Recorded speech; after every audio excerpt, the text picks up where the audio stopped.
يريدون وجهه ولا تعد عيناك عنهم تريد زينة الحياة الدنيا ولا تطع من أغفلنا قلبه عن ذكرنا واتبع هواه وكان أمره فرطا. وقال سبحانه وتعالى: يا أيها الذين آمنوا اتقوا الله وكونوا مع الصادقين. وقال سبحانه وتعالى: ومن يطع الله والرسول فأولئك مع الذين أنعم الله عليهم من النبيين والصديقين والشهداء والصالحين وحسن أولئك رفيقا. صدق الله العظيم. وقال حبيبنا ونبينا محمد صلى الله عليه وسلم: اللهم حبب إلينا الإيمان وزينه في قلوبنا، كما قال الله في القرآن ونقله عنه النبي الكريم صلی اللہ علیہ وسلم. درود شریف پڑھیے. اللہم صلی علی محمد وعلی آلہ وسلم.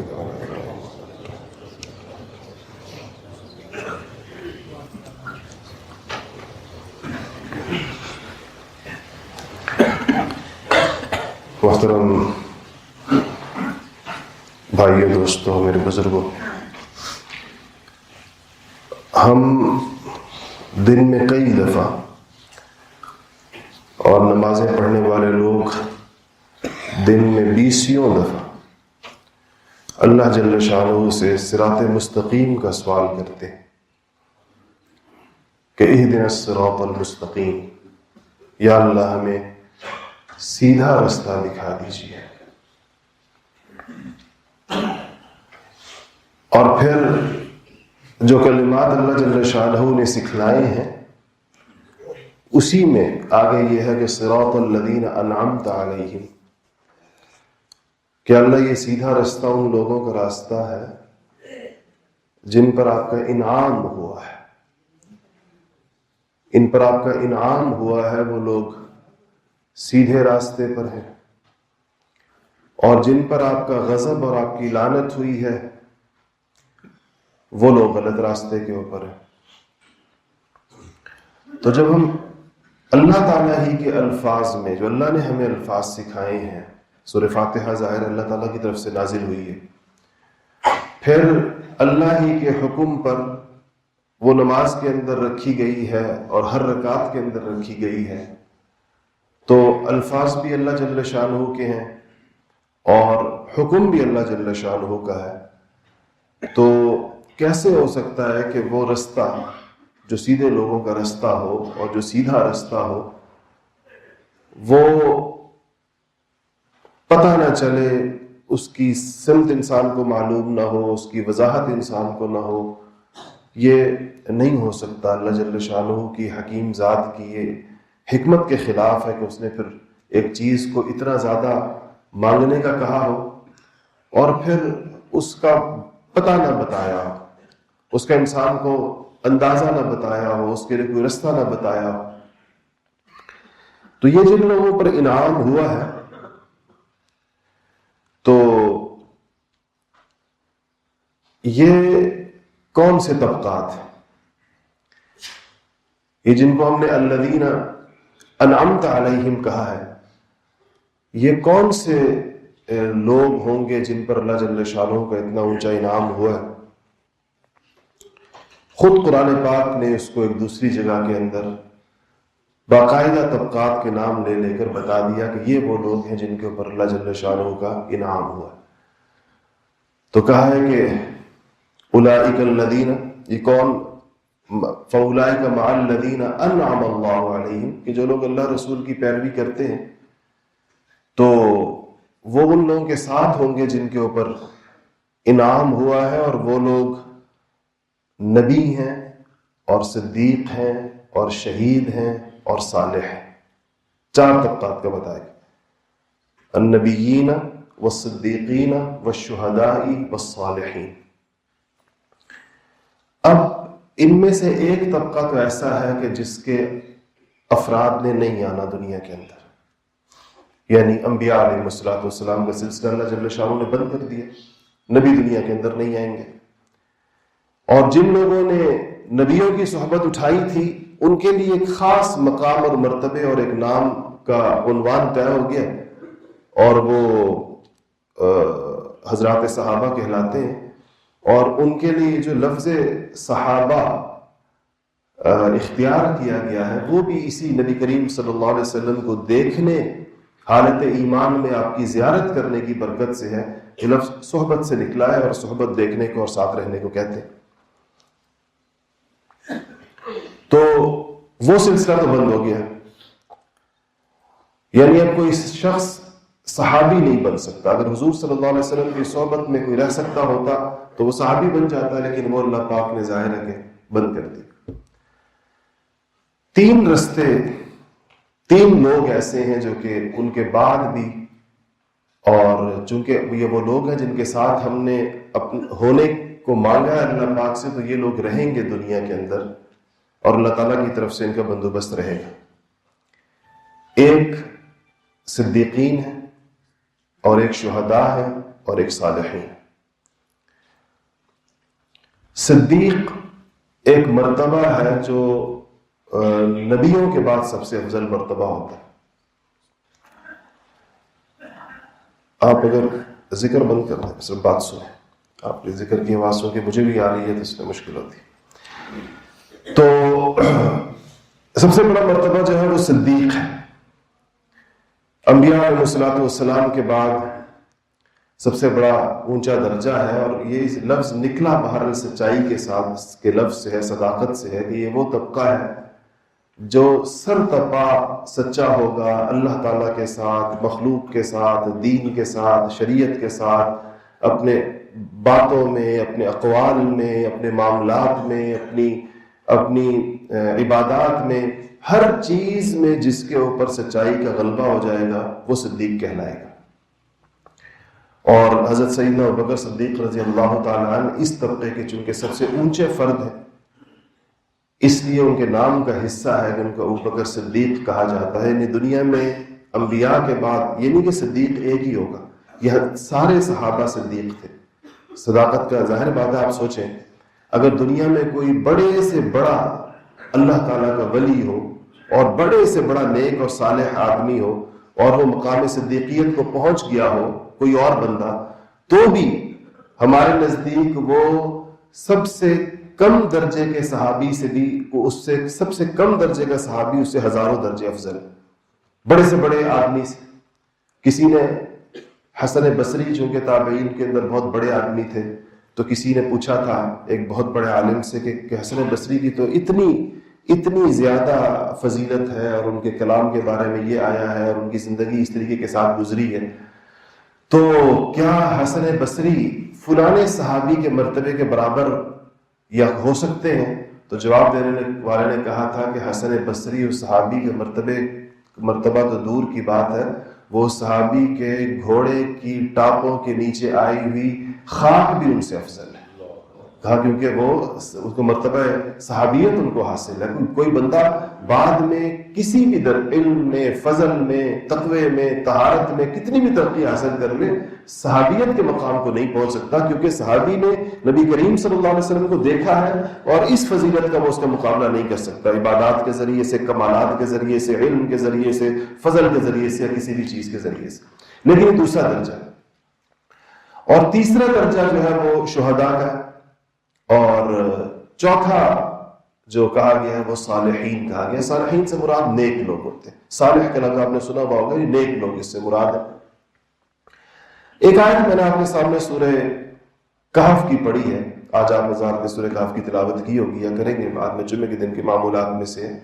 تو اس میں اللہ جل شانہ فرما رہے ہیں ہم سارے لوگوں کہ وَاصْبِرْ نَفْسَكَ مَعَ الَّذِينَ يَدْعُونَ رَبَّهُمْ بِالْغَدَاةِ وَالْعَشِيِّ.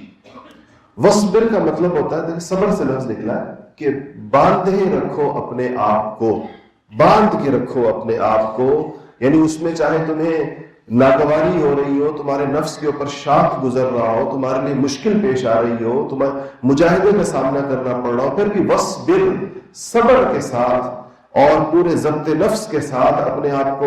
باندھ دو. کس کے ساتھ؟ مَعَ الَّذِينَ يَدْعُونَ رَبَّهُمْ بِالْغَدَاةِ وَالْعَشِيِّ، ان لوگوں کے ساتھ جو اپنے رب کو صبح و شام یاد کرتے ہیں، یعنی جن کو اللہ جل شانہ جن کو یاد ہے ان لوگوں کے ساتھ اپنے آپ کو باندھ لیجیے۔ اگر آپ دیکھیں تو یہ آیت کا جو خطاب ہے یہ نبی کریم صلی اللہ علیہ وسلم کو ہو رہا ہے۔ حضور صلی اللہ علیہ وسلم سے کہا جا رہا ہے کہ آپ ان لوگوں کے ساتھ، حالانکہ ظاہر بات ہے کہ وہ لوگ آپ کی امت تھے اور امت میں تو کوئی فرق بھی صحابی کے رتبے کو نہیں پہنچ سکتا، تو صحابہ میں سے جو افراد تھے وہ نبی کے رتبے کو کیسے پہنچ سکتے ہیں؟ لیکن اللہ جل شانہ قرآن پاک میں بہت سی چیزوں کے اندر خطاب حضور صلی اللہ علیہ وسلم کو فرماتے ہیں، اور اس سے مراد یہ امت ہوتی ہے کہ امت اس کام کو کرے گی۔ تو کہا کہ جو لوگ صبح و شام اللہ جل شانہ کو یاد رکھتے ہیں اور ان کے ساتھ اپنے آپ کو باندھے رکھیں۔ تیسری بات ہے جو تیسری آیت میں نے آپ کے سامنے پڑھی، اس کو ہم جوڑیں گے تینوں چیزوں کو، کہ اللہ پاک نے انسانوں سے تقوی کا مطالبہ فرمایا کہ یا ایھا الذین آمنوا اتقوا اللہ، کہ ایمان والو اللہ جل شانہ کا خوف اور خشیت اور تقوی پیدا کر۔ تو لا محالہ ایک انسان کے ذہن میں آتا ہے کہ اللہ پاک نے مطالبہ تو فرمایا، تو رستہ کیا بتایا اس کا، کیا صورت کیا ہوگی تقوی پیدا کرنے کی؟ تو ایک ہی اسی آیت کے تکمیل میں یہ اگر آپ غور کریں تو یہ نہیں کہا گیا کہ اتقوا اللہ اور اس کے بعد کہا کہ وصلوا وصوموا اور اس قسم کے احکامات ساتھ دے دیے جائیں کہ نماز پڑھو اور حج کرو اور زکوٰۃ کرو اور دو اور جہاد کرو اور ایک شریعت کا حکم اس کے ساتھ جوڑ کر کے اس سے تقوی پیدا ہوگا۔ قرآن پاک چونکہ بہت تفصیلات اور جزیات میں نہیں جاتا، اور قرآن پاک چھوٹے چھوٹے ایسے نسخے انسانوں کو بتاتا ہے جس کے اندر پوری چیز اس کے اندر موجود ہوتی ہے، پوری تفصیل اس کے اندر موجود ہوتی ہے۔ تو اس کا نسخہ جو اللہ پاک نے ساتھ ہی جوڑ کر اس آیت کے اندر بتایا کہ یا ایھا الذین آمنوا اتقوا اللہ وکونوا مع الصادقین، اور یہ جو تقوی کے پیدا ہونے کا جو سب سے آسان رستہ وہ کیا ہے کہ سچوں کے ساتھ ہو جاؤ، یعنی سچوں کی صحبت اختیار کرو۔ جن لوگوں کا معاملہ اللہ تعالیٰ کے ساتھ سچا ہو، جن کا معاملہ مخلوق کے ساتھ سچا ہو، جن کا معاملہ دین کے ساتھ سچا ہو، جو لوگ سر تپا سچائی کا پیکر ہو، کونو ان کے ساتھ ہو جاؤ، یعنی ان کی سمجھ جو وصبر نفس کا وہاں پر بھی وہ لفظ ہے کہ اپنے آپ کو ان کے ساتھ باندھ لو، یہاں پر کہا گیا کہ ان کے ساتھ ہو جاؤ۔ یہ رستہ ہے انسان کے بدلنے کا اور انسان کی طبیعت کے اوپر اور اپنے نفس اور شیطان کے اوپر غالب آنے کا۔ یہ نسخے ہیں جو اللہ جل شانہ نے ارشاد فرمائے کہ یہ طریقہ ہوگا کہ کوئی آدمی اگر یہ چاہے کہ وہ آدمی جو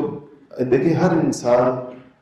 شیطان کے مکر و فریب کے سامنے اور اپنے نفس کے داؤ پیچ کے سامنے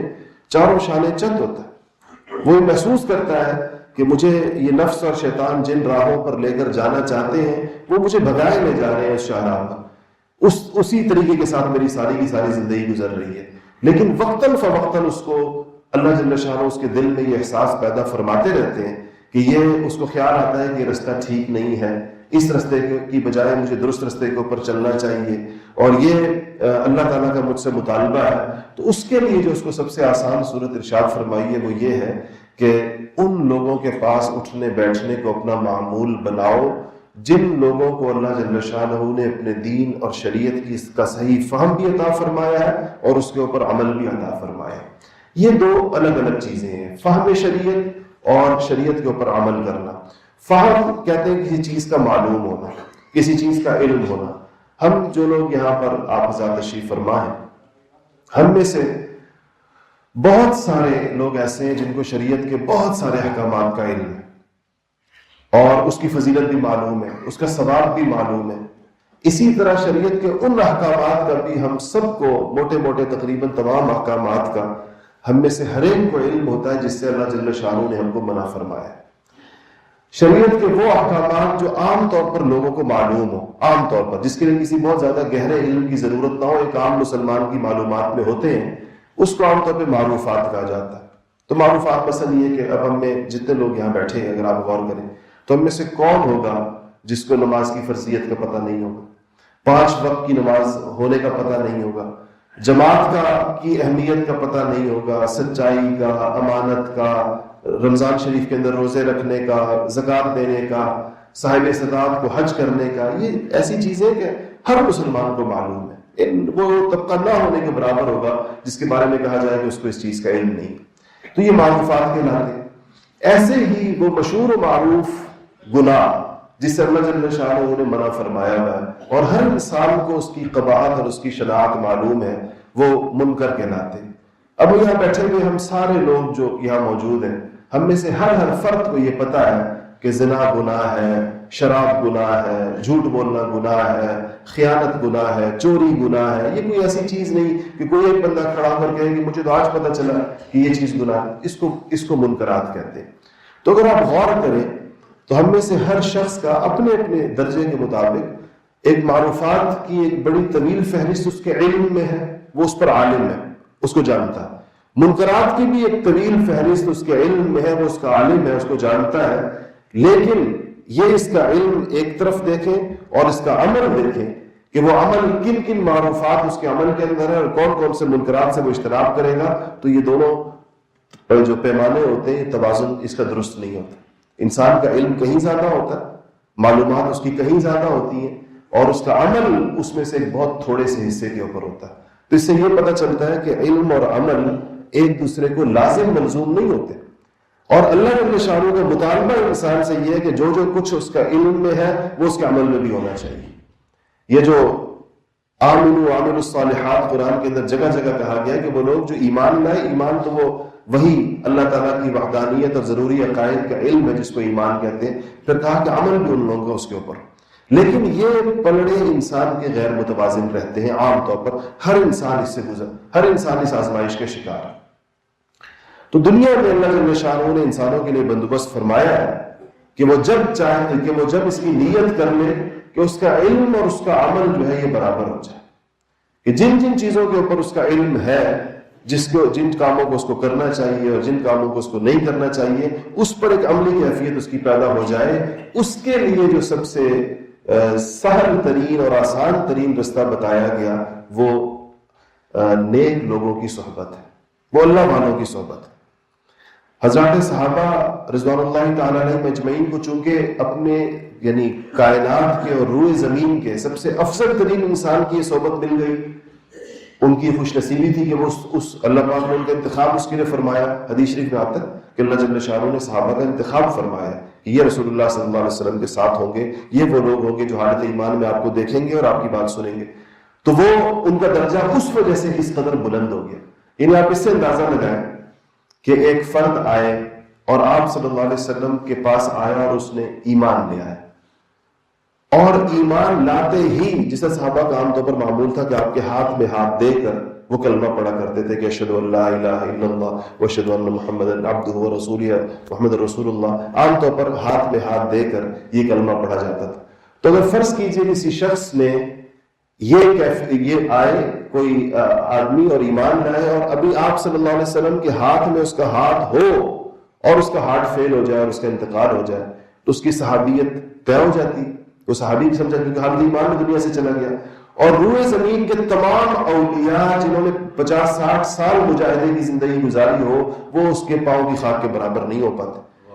تو اس سے پتہ چلتا ہے کہ یہ صحبت اللہ جل شانہ نے اسے کتنی بڑی قیمت لگائی ہے بمقابلہ عمل کی، ورنہ عمل تو ان لوگوں کا زیادہ ہے جن لوگوں نے 50 سال تہجد پڑھی ہوگی، جنہوں نے 50 سال زکاتیں دی ہوگی، جنہوں نے 50 سال حج کیے ہوں گے اور جہاد کیا ہوگا اور نیکی کے سینکڑوں ہزاروں کام کیے ہوں گے، لیکن اس نے تو صرف کلمہ پڑھا بھی، صرف اس کی زبان سے کلمہ ارشاد ہوا اور اس کے بعد اس کا آخری وقت آ گیا۔ جیسے بہت سارے لوگ تھے کہ جس دن کلمہ پڑھا اسی دن ان کا انتقال بھی ہوا، لیکن درجہ اللہ تعالیٰ کے نزدیک وہ جو صحبت کا جو مقام ہے وہ اتنا بلند ہے کہ اس کی بنیاد پر اس کے لیے ایک درجہ اور ایک سٹیٹس ایسا طے ہوا ہے کہ جس کو کوئی عمل بھی انسان کا اختیاری کوئی عمل اس تک نہیں پہنچ سکتا۔ تو یہ بندوبست اللہ پاک نے ہر دور میں مسلمانوں کے لیے، انسانوں کے لیے رکھا ہے کہ ایسے لوگ معاشرے کے اندر ہمیشہ موجود رہیں گے کہ جن کی صحبتوں میں، جن کے پاس بیٹھنے سے لوگوں کو دین کا حقیقی فہم حاصل ہوگا، حقیقی شعور حاصل ہوگا، ان کو پتہ چلے گا کہ دین کہتے کس کو۔ اور یہ جو کتابی دین ہے اور یہ جو سننے اور سنانے والا دین ہے اور صرف پڑھنے اور پڑھانے والا دین ہے، یہ ایک معلومات کی کہ جس کو کہنا چاہیے اس میں اضافہ ہے، اور یہ علم انسان کے لیے اگر اس کے ساتھ عمل نہ ہوا تو یہ آخرت میں اس کے لیے وبال بن جائے گا۔ آخرت میں انسان سے پوچھا جائے گا کہ تمہیں یہ بھی پتا تھا اور یہ بھی معلوم تھا اور یہ بھی معلوم تھا اور یہ بھی معلوم تھا، لیکن اس کے اوپر تمہارا عمل کیوں نہیں تھا؟ یہ سوال اس کے بارے میں ہوگا۔ ایک چیز یاد رکھیں کہ یہ جو سوال عمل علم کے مطابق ہوگا، یہ نفلی علم کی بات ہو رہی ہے۔ فرض علم کے اندر یہ نہیں پوچھا جائے گا کہ تمہیں یہ پتہ تھا یا نہیں پتہ تھا۔ فرض علم میں جس کی جو ہر مسلمان پہ فرض ہے، اس کی مثال بالکل ایسی ہے جیسے کوئی بندہ اگر ٹریفک کا سگنل توڑ دے اور آگے اس کو ٹریفک سارجنٹ پکڑ لے تو یہ اسے کہے کہ مجھے تو اس بات کا نہیں پتا تھا کہ سرخ بتی کے اوپر رکا جاتا ہے، میں تو سمجھا تھا کہ سرخ بتی پر چلتے ہیں اور سبز پہ رکتے ہیں، میں تو یہ سمجھا تھا۔ تو یہ عذر اس کا ٹریفک سارجنٹ نہیں مانے گا، کہے گا کہ یہ تو دوہرا جرم ہے اگر دیکھا جائے کہ ایک تو آپ نے اشارہ توڑا، یہ ایک جرم ہے، اور دوسرا جرم یہ ہے کہ ٹریفک کے قوانین پر علم کے بغیر، اس کو جانے بغیر آپ ڈرائیونگ کر رہے ہیں۔ تو اگر کوئی ایسا ملک ہو جہاں قوانین پر عمل ہوتا ہے تو اس کے اوپر اس کو دو چالان ہوں گے، ایک علم نہ جاننے کا اور دوسرا جو ہے وہ اس کی خلاف ورزی کرنے کا۔ یہی معاملہ انسان کا فرض علم کے ساتھ کہ اگر فرض علم کسی کو نہ ہو، قیامت میں اس کا پوچھا جائے تو وہ اگر یہ کہے کہ مجھے تو اس بات کا علم ہی نہیں تھا، اور وہ چیز فرض کے درجے کے اندر داخل ہوتی ہو تو یہ اس کا دوہرا جرم سمجھا جائے گا کہ ایک اس کو پتہ نہیں تھا جو چیز کو پتہ ہونی چاہیے تھی، اور دوسرا اس نے اس کے اوپر عمل بھی نہیں کیا۔ تو اس کے لیے اللہ تعالیٰ نے یہ آسان رستہ بتایا۔ اس کے ساتھ چند چیزیں ایسی ہیں اگر انسان اس کا اہتمام کر لے تو یہ جو اپنی اصلاح جس کے بارے میں لوگ عام طور پر پریشان ہوتے ہیں اور ہر بندہ پریشان ہوتا ہے، اور اس کے لیے جو ہم نے رستہ سوچا ہوا ہے وہ میرا خیال ہے کہ اپنے آپ کو تسلی دینے والا ہے۔ ہمارے ہاں لوگ یہ کہتے ہیں، لوگوں کو عام طور پر بزرگوں کے پاس بھی جاتے ہیں یا کسی بھی نیک آدمی کو ملتے ہیں تو اس سے کہتے ہیں کہ بس میرے لیے دعا کریں کہ اللہ تعالیٰ مجھے ٹھیک کر دے، میرے لیے دعا کریں کہ اللہ تعالیٰ میری اصلاح کر دے۔ تو ٹھیک ہے، دعا تو آپ کرنی بھی چاہیے اور کروانی بھی چاہیے اور ہر کام کی کرنی چاہیے، لیکن دعا پر اکتفا کہ بس بندہ سوچے کہ بس اب جب بھی دعاؤں کے لیے لوگوں کو کہہ دیا تو جب دعا قبول ہو جائے گی تو میں خود بخود ٹھیک ہو جاؤں گا، یہ اللہ تعالیٰ کی سنت نہیں۔ اللہ جل شانہ کی سنت یہ ہے کہ بندہ اس کے اسباب اختیار کرے گا، اور وہ اسباب اگر ہم بہت مختصر کر دیں تو کم سے کم بھی 5 چیزیں ایسی ہیں جس کا اہتمام انسان کو کرنا پڑتا ہے، اس کے بغیر اس کی اصلاح نہیں ہوتی۔ عام مشاہدہ اور عام تجربہ یہی ہے، آپ 1400-1500 سال کی اسلام کی تاریخ اٹھا کے دیکھ لیں، جتنے لوگ جن کو اصلاح یافتہ سمجھا گیا، جن کو اصلاح یافتہ کہا گیا، جن لوگوں کی واقعی اصلاح لوگوں نے دیکھی اور لوگوں کا اس کے اوپر اتفاق اور اجماع رہا کہ یہ اصلاح یافتہ لوگ ہیں، وہ آپ کو ان 5 مراحل سے گزرے ہوئے لازماً نظر آئیں گے۔ پہلی بات اس میں صحبت کی، کہ ایک آدمی کو اگر اس نے اپنی اصلاح کرنی ہے، اگر اس نے گناہوں کی زندگی چھوڑنی ہے، اگر اس نے اللہ جل شانہ کی اطاعت کے اوپر آنا ہے تو اس کو اپنی صحبت درست کرنی ہوگی، اپنے اٹھنے بیٹھنے کے لوگ ٹھیک کرنے ہوں گے۔ یہ نہیں ہو سکتا کہ وہ صبح سے لے کر شام تک شرابیوں کے اندر بیٹھا ہو، وہ سود خوروں کے اندر بیٹھا ہو، وہ جواریوں کے اندر بیٹھا ہوا ہو، وہ اور ہر قسم کے گناہوں میں مبتلا لوگوں کے ساتھ وہ صبح و شام وہاں بیٹھے اور خود بخود اس کی اصلاح بھی ہو جائے، ایسے نہیں ہوتا۔ اس کو لازماً نیک لوگوں کے ساتھ راہ و رسم پڑھانی پڑے گی، ان کے پاس جانا پڑے گا، ان کی صحبتوں میں بیٹھنا پڑے گا، ان کی بات سننی پڑے گی، ان سے تعلق اور محبت اس کو استوار کرنی پڑے گی۔ اور یہ چیزیں بعض لوگوں کو اللہ جل شانہ قدرتی طور پہ عطا فرما دیتے ہیں۔ یعنی بعض لوگ ایسے ہوتے ہیں کہ وہ خود بیچارے بہت زیادہ نیک تو نہیں ہوتے، لیکن ویسے نیک لوگوں کے ساتھ ان کو مناسبت ہوتی ہے، وہ ان کے پاس جاتے ہیں، بیٹھتے ہیں، ان کے پاس گزرے اوقات کو اپنی زندگی کا بڑا قیمتی سرمایہ سمجھتے ہیں۔ اور بعض لوگ ایسے بھی ہوتے ہیں کہ جن کو نیک لوگوں سے وحشت ہوتی ہے، وہ کسی نیک آدمی کی صحبت میں چلے جائیں، کسی بزرگ کی، کسی اللہ والے کی، تو ان کی طبیعت کے اوپر اس کا ایک غیر معمولی بوجھ پڑ جاتا ہے، وہ بیٹھ نہیں سکتے اس مجلس کے اندر۔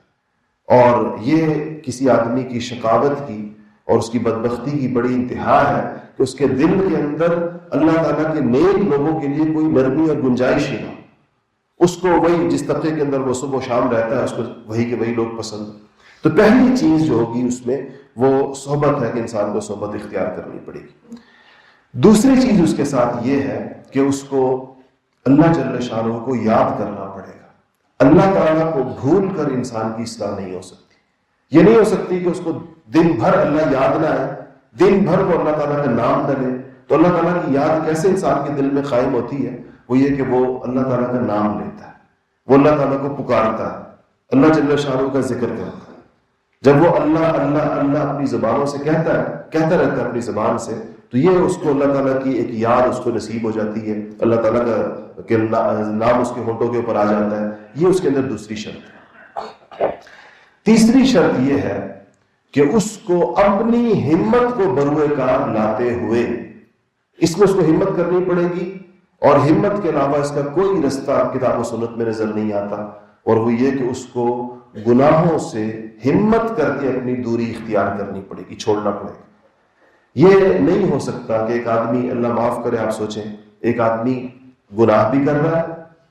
اور اسی دوران وہ اللہ بھی کر رہا ہے، فرض کرے کہ اپنی زبان سے، اللہ نہ کرے شراب بھی پی رہا ہے اور اس کے ساتھ ساتھ اللہ بھی کر رہا ہے، تو ظاہر بات ہے کہ یہ تو بلکہ یہ تو اللہ تعالیٰ کے نام کی توہین ہے ایسے گناہوں کے اوقات کے اندر اس کو لینا۔ تو تیسری چیز یہ ہے کہ اس کو اپنی ہمت کو بروئے کار لانا ہوگا۔ پھر یہ ہمت کے ہر ایک کے درجات ہوتے ہیں، اور یہ جو ہمت پیدا ہوتی ہے یہ خود اسی پہلی چیز سے پیدا ہوتی ہے جو میں نے جس کا نام سب سے پہلے لیا کہ اللہ والوں کی صحبت میں۔ جب بندہ ان کے پاس جاتا ہے اور ان کو دیکھتا ہے اور سوچتا ہے کہ یہ بھی گوشت پوست کے انسان ہیں، ان کا بھی جسم اسی طرح بنا ہوا ہے جس طرح میرا بنا ہوا ہے، ان کو اگر یہ ساری توفیقات مل سکتی ہیں جو ان کی زندگی ہے، تو مجھے کیا مسئلہ ہے کہ میں اتنے بڑے بڑے اور موٹے موٹے گناہ جو ہیں میں ان کو نہیں چھوڑ سکتا۔ تو یہ تو گناہوں سے اس کو الگ ہونا پڑے گا، اپنے آپ کو کھینچ کر اس سے الگ کرنا پڑے گا۔ اور چوتھی چیز اس میں یہ ہے کہ ایک گناہ ہے اور ایک وہ چیزیں ہیں جو انسان کو گناہوں کی طرف لے کر جاتی ہیں، یعنی گناہوں کے اسباب، وہ چیز جس کے بارے میں انسان کو پتا ہے کہ میں اس کی وجہ سے گناہ کی طرف جاتا ہوں، ان اسباب کو بھی ترک کرنا پڑے گا۔ مثال کے طور پر کسی کا کوئی ایسا دوست ہے جو نشے کرتا ہے، اور اس آدمی کو یہ پتا ہے کہ میں یوں تو نشہ چھوڑ دیتا ہوں، لیکن جب اس کے ساتھ ملتا ہوں تو اس کے ساتھ بیٹھتے ہی چونکہ یہ شروع کرتا ہے تو میں بھی پھر اس کے ساتھ دوبارہ شروع کر دیتا ہوں۔ اس کو یہ بندہ جو ہے، اب یہ خود بندہ تو گناہ نہیں ہے لیکن گناہ کا ایک سبب ہے، اس کو اس بندے سے دوری اختیار کرنی پڑے گی، اس کو اس بندے سے دوری رکھنی پڑے گی۔ کسی کا اگر کسی نامحرم کے ساتھ تعلق ہے اور وہ نامحرم کا تعلق اس کو گناہوں کے اوپر لے کر جاتا ہے، تو اس نے ایک تو گناہ ہے جو زنا ہے یا بد نظری ہے، اور ایک وہ تعلق ہے جو باعث بنتا ہے اس گناہ کا، تو ظاہر بات ہے کہ اس کو ان تعلقات سے کنارہ کش ہونا پڑے گا۔ چوتھی چیز یہ ہے۔ اور پانچویں چیز یہ ہے کہ دین کے رستے کے اوپر چلتے ہوئے اس کو اس بات کی یقین دہانی ہونی چاہیے اور اس بات کے اوپر پورے شرح صدر ہونا چاہیے، اور اس کے اوپر اس کو پوری طرح علم ہونا چاہیے کہ جو رستہ میں نے دین کا اختیار کیا ہے یہ رستہ سنت کا رستہ ہے، یہ دین کے نام پر کوئی اور بے دینی نہیں، یہ عین وہ رستہ ہے جو نبی کریم صلی اللہ علیہ وسلم اس امت کے لیے چھوڑ کر گئے ہیں، بنا کر گئے ہیں، بتا کر گئے ہیں۔ سنت کی شاہراہ سے ہٹ کر انسانوں کے پاس چلنے کے لیے کوئی اور رستہ نہیں، کوئی اور صورت نہیں۔ جو چیز آپ آقا علیہ الصلوۃ والسلام سے ثابت نہ ہو، جو چیز دین کے اندر رکھی نہ گئی ہو، جو دین کا حصہ نہ ہو، اس سے ہٹ کر انسان کسی چیز کو دین قرار دے کر یہ سمجھے کہ میرا سفر طے ہو رہا ہے، تو اس کا یہ سفر اصلاح کی طرف اور جنت کی طرف نہیں ہو رہا ہوتا، بلکہ بگاڑ کی طرف اور جہنم کی طرف ہو رہا ہوتا۔ یہ پانچ چیزیں اگر ایک انسان اپنی زندگی کے اندر لے آئے اور اس کا اہتمام کرے تو اللہ جل شانہ کی رحمت سے امید ہے، اور صدیوں کی اسلامی تاریخ اس کے اوپر گواہ ہے کہ وقت گزرنے کے ساتھ ساتھ ایک انسان کے احوال کے اندر بہتری آتی چلی جاتی ہے، اور جب وہ دنیا سے رخصت ہوتا ہے اور دنیا سے اس کے جانے کا وقت ہوتا ہے تو وہ اس حال میں ہوتا ہے کہ اللہ جل شانہ اس سے راضی ہوتے ہیں، اور یہی اصل کامیابی ہے کہ انسان جب دنیا سے رخصت ہو تو اللہ جل شانہ کو راضی کر کے وہ اس دنیا سے گیا ہو، نہ کہ وہ اس دنیا سے اس حال میں جائے کہ اللہ تعالیٰ کا غضب اور غصہ اس کے اوپر۔ ہمارے بزرگوں میں سے بزرگ ہیں، تو ان سے کسی نے پوچھا کہ اب ان کا انتقال ہوا ابھی حال ہی میں، کہ اللہ تعالیٰ کے قریب ہونے کے لیے اور اس سفر کو طے کرنے کے لیے کیا شرائط کیا چیزیں اس کے اندر ضروری ہیں؟ تو انہوں نے کہا کہ دیکھو یہ جو جہاز ہے، جہاز کی مثال دی، کہا جو جہاز ہے اڑتا تو آسمانوں میں ہے، لیکن یہ بنتا آسمانوں پر ہے یا زمین پر بنتا ہے؟ کہ جی زمین پر بنتا ہے، اس کے سارے اجزاء زمین پر ہوتے ہیں۔ تو کہا کہ اس کو کیا چیز اڑاتی ہے؟ جب یہ زمین پہ بنتا ہے، لوہا بھی زمین کا ہوتا ہے اور ہر جو چیز اس کے اجزاء ہیں سارے زمین کے ہوتے ہیں، اس کو اڑاتی کیا چیز ہے؟ تو ان کا کہ جی دو چیزیں اڑاتی ہیں، ایک اس کو فیول اڑاتا ہے اور ایک اس کو پائلٹ اڑاتا ہے، یعنی یہ دو شرائط اس کے لیے لازمی ہے کہ فیول بھی ہونا چاہیے اور پائلٹ بھی ہونا چاہیے۔ تو انہوں نے کہا کہ یہی معاملہ انسان کا ہے، انسان بھی پیدا زمین سے ہوا اور اللہ جل شانہ کا جو تعلق ہے ظاہر ہے کہ وہ ایک آسمانی چیز ہے، جس طرح جہاز آسمانوں میں جاتا ہے، تو کہا اس کے لیے انسان کو دو چیزوں کی ضرورت پڑتی ہے. ایک یہ کہ اس کے اندر فیول ہو، یعنی اللہ تعالیٰ کی اطاعت کا، اعمال کا، نیکی کا یہ فیول اس کے اندر ہو جو لے کر جاتا ہے. یہ جو آپ کی نمازیں ہیں، حج ہے، زکوٰۃ ہے، ذکر ہے، جو شریعت کے جتنے بھی احکامات پر عمل کیا ہے، یہ وہ فیول ہے اصل میں. اور دوسرا کہا کہ پائلٹ، تاکہ سمت صحیح رہے. اگر بغیر پائلٹ کے سب فیول ڈال کے کوئی جہاز اڑا دیا جائے تو وہ کہاں جائے گا خدا جانے. تو اس لیے کوئی ایسا رہبر، کوئی ایسا مربی، کوئی ایسا استاد، کوئی ایسا شیخ جو اس کا رستہ ٹھیک رکھے، اس کو شریعت کے رستے کے اوپر رکھے، سنت کے رستے کے اوپر رکھے، شریعت اور سنت کے رستے سے اس کو ڈائیورٹ نہ ہونے دے، ادھر ادھر نہ ہونے دے. کہا کہ اگر ان دو چیزوں کا کوئی بندہ اہتمام کر لے گا تو اس کو. اور حادثہ کب پیش آتا ہے عام طور پر آپ دیکھیں تو حادثہ اس وقت پیش آتا ہے جہازوں کے اندر اور بہت سارے اسباب کے اندر کہ جب اس کے فیول کے اگر ٹینک ہے جو اس کے اندر کوئی سوراخ ہو جائے. تو اسی طرح گناہوں کے جو اسباب ہیں یہ انسان میں سے فیول نکال دیتے ہیں. آپ جو بھی نیکی کرتے ہیں اس کے نتیجے میں آپ کے اندر ایک چیز پیدا ہوتی ہے، ایک روح پیدا ہوتی ہے، ایک اسپرٹ پیدا ہوتا ہے، ایک خاص قسم سے ایک فیول پیدا ہوتا ہے. نیکی کا یہ خاصہ ہے. نماز پڑھ کر ایک ایمانی کیفیت پیدا ہوتی ہے، قرآن پڑھ کر ایک ایمانی کیفیت پیدا ہوتی ہے، تلاوت کر کے ایک ایمانی کیفیت پیدا ہوتی ہے. اب یہ کیفیت ایک سٹیم کی طرح انسانی جسم میں ہوتی ہے، اور یہ سٹیم اور یہ ایندھن انسان کو نیکی کے کاموں پر چلاتا ہے. انسان سے غلطی کیا ہوتی ہے کہ اس کے اندر اس سے سوراخ ہو جاتا ہے، اور وہ سوراخ ہوتا ہے گناہوں کی وجہ سے. ایک دم وہ سارا کا سارا سٹیم اس کا نکل جاتا ہے، وہ دوبارہ سے خالی ہو جاتا ہے. اب جب یہ خالی ہو جاتا ہے تو یہ شیطان اور نفس کے ہاتھ میں چلا جاتا ہے. اب وہ اس کو جہاں لے کر جانا چاہتے ہیں وہ اس کو لے کر جاتے ہیں. تو یہ تیسری احتیاط اس کے ساتھ انسان کو یہ کرنی ہوتی ہے کہ اعمال کے ذریعے سے اس نے جو اپنے اندر ایک کیفیت پیدا کی ہے، اس کیفیت کی اس نے حفاظت کرنی ہوتی ہے. اگر وہ اس کی حفاظت نہیں کرے گا تو پیدا ہوگی اور پھر نکل جائے گی، پیدا ہوگی اور پھر نکل جائے گی. اور یہ جو انسان کی یہ جو اس کی میں سوراخ ہوتا ہے اس فیول بکس کے اندر یا فیول ٹینک کے اندر، وہ ہوتا ہے انسان کے اپنے اعضاء کے ذریعے سے. جب اس کی نگاہ کنٹرول سے باہر نکلتی ہے، یا اس کا کان غلط سنتا ہے، یا اس کی زبان غلط بولتی ہے، اس کی آنکھ غلط دیکھتی ہے، اس کے ہاتھ غلط پکڑتے ہیں، حرام کی طرف بڑھتے ہیں، تو یہی وہ یعنی اسی اعضاء کے استعمال کی وجہ سے ہی انسان اس کے اندر مبتلا ہوتا ہے. تو انسان کو اصل میں کنٹرول کس کا چاہیے ہوتا ہے؟ اپنے اعضاء کا کنٹرول چاہیے. یعنی وہ انسان کامیاب سمجھا جائے گا جس کے اعضاء اس کے کنٹرول کے اندر ہیں، اور وہ اس کو سمجھتا ہے کہ ان کا استعمال کہاں پر جائز ہے اور کہاں پر اس کا استعمال ناجائز ہے. یہ اصل انسانی زندگی کو جو درکار علم ہے وہ یہ ہے. فلسفے نہیں ہیں لمبے چوڑے. ہم لوگوں کے ہاں آپ اپنا ماحول دیکھ لیں، ہم لوگوں کے ہاں اس موٹی موٹی اور جانی پہچانی اور آسان سی چیزوں پر عمل کرنے کی بجائے دین پر گفت و شنید کا ایک ماحول ہم نے بنایا ہوا.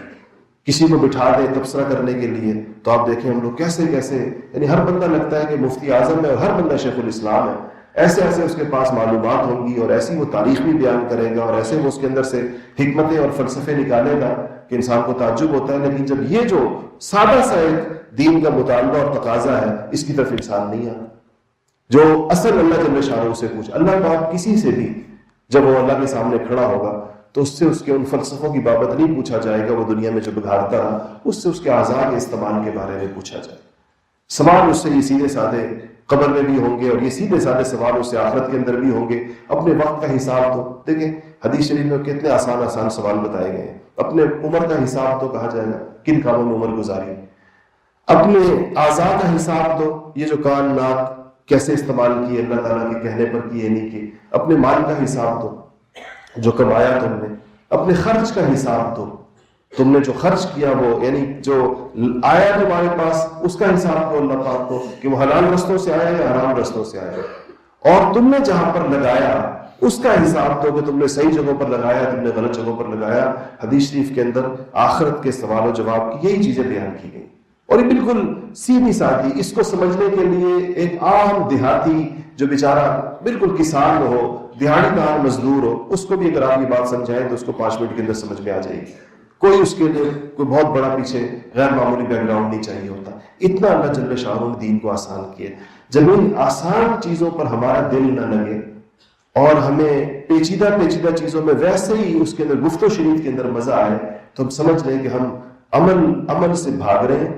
اور ہم ایک اور فریم کے اندر مبتلا ہو رہے ہیں جو ہمیں روز بروز عمل سے دور کرے گا. کہ جتنی انسان کی گفتگو بڑھتی ہے اور جتنی اس کی باتیں بڑھتی ہیں بغیر عمل کے، وہ اس کو مزید عمل سے دور کرتی چلی جاتی ہیں اور بسا اوقات وہ وہاں تک پہنچ جاتا ہے جہاں سے اس کی واپسی نہیں ہوتی. اللہ جل شانہ ہم سب کو دین کا صحیح فہم عطا فرمائے، صحیح عمل کی توفیق نصیب فرمائے. وآخر دعوانا الحمدللہ رب العالمین.